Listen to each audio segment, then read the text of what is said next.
Çartıldıya çıxdıq ki, bilmirəm də qarajdandır, yoxsa maşındandır. Belə bir qəza yaranıb. Abşeronda ev, qaraj və avtomobil yanıb.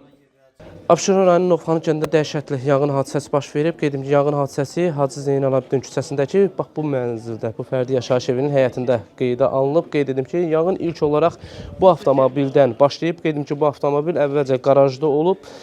Qarajda yanğın baş verdikdən sonra mənzilə keçib.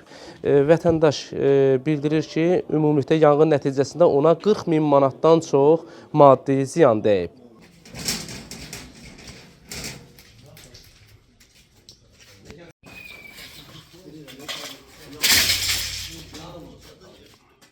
Ümumi sahəsi 320 kvadrat metr olan 2 mərtəbəli 7 otaq və qarajdan ibarət evin birinci mərtəbəsində ümumi sahəsi 36 kvadrat metr olan qarajın yanan konstruksiyaları və içərisində olan əşyalar, ümumi sahəsi 12 kvadrat metr olan dəhlizin lambirindən ibarət tavanı, 4 kvadrat metr sahədə və həyətdə Hyundai markalı minik avtomobilin yanan hissələri yanıb. Hadisənin hansı şəraitdə və necə baş verməsi hələ ki məlum deyil. Mənzil sahibi Rəşid Quliyev bildirib ki, onlar yanğının səsinə oyanıblar. Biraz da gec bilsəydilər, evdə böyük bir ailə yanğının qurbanı ola bilərdi. Ana kahve. Onu şeyde... Ben kusaçka verim kəsdi ya. Düşvermem onu kesin. Yok burada keser sonra. Balta buradaydı axı. Bütün maşın motorları var, sökülüb maşınlar. Gecə saatlarında baş verib, hardasa 4-5 arası belə.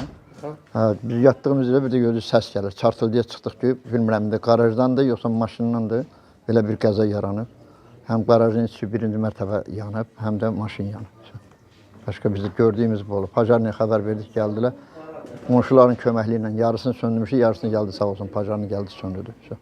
Sizcə bu ehtiyatsızlıqdan, qısa qapanmadan yanıb, yoxsa qəsdən yandırıb? Bilinmir, mən yalanla niyə deyim ki, bilmirəm. Ya mən onu gəlib yoxlayıb bilərlər, mən bilənmərəm. Maşından düşübmü, yəni qarajdan düşüb onu bilənmərəm.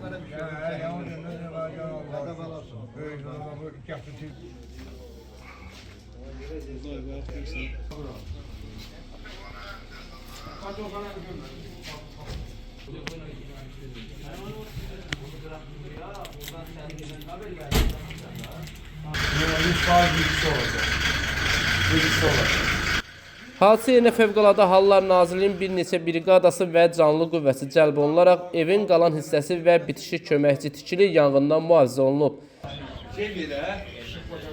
Yanğın yanğından mühafizə bölmələri tərəfindən söndürülüb.